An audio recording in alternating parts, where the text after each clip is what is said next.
So at the top of this page, I remind you that a rate is a fraction where the top and bottom quantities have different units. We learned about this earlier in the course in section 1-04. Complete the table, so you did that, and write a rate that gives you total miles traveled per week. So that answer from the previous page is going to go, and you're going to write it here.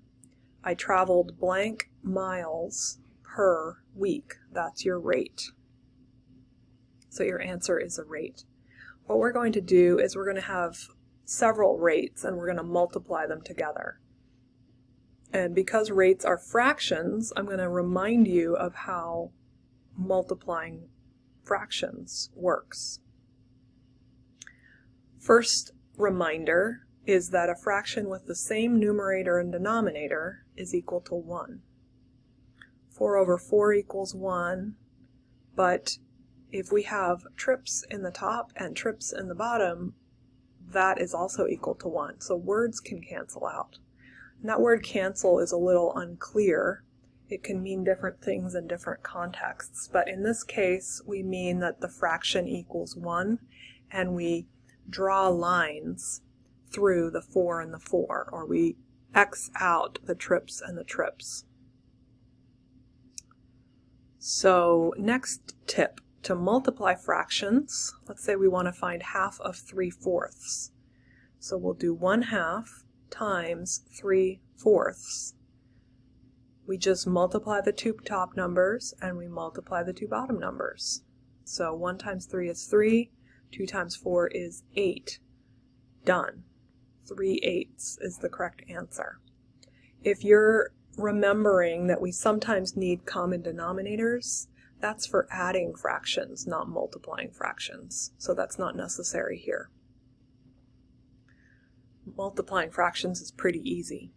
What if we wanted to find 3/4 of, which means times, $200?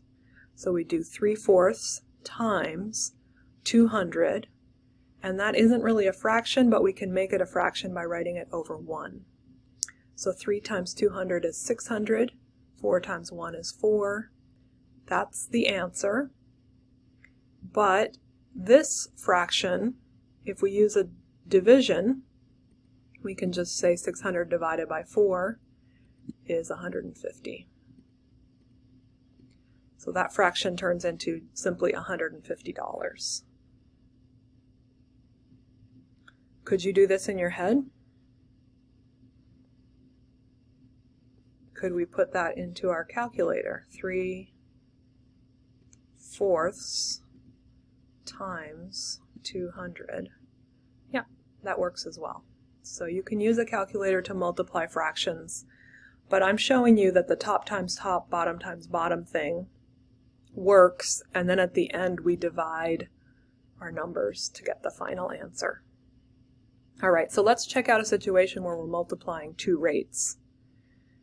The first fraction is 6.2 miles per trip. Second fraction, 4 trips per week. And before we multiply, I'm noticing that there's trips on top and trips on bottom, and those can cancel out. Trips cancel because trips over trips equals 1.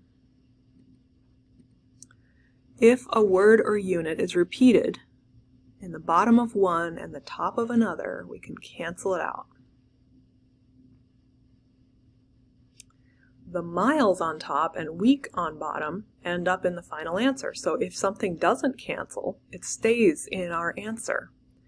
6.2 times 4 is 24.8. 1 times 1 is 1. Here's our answer rate. So we took a rate times another rate, and we got an answer that was a rate.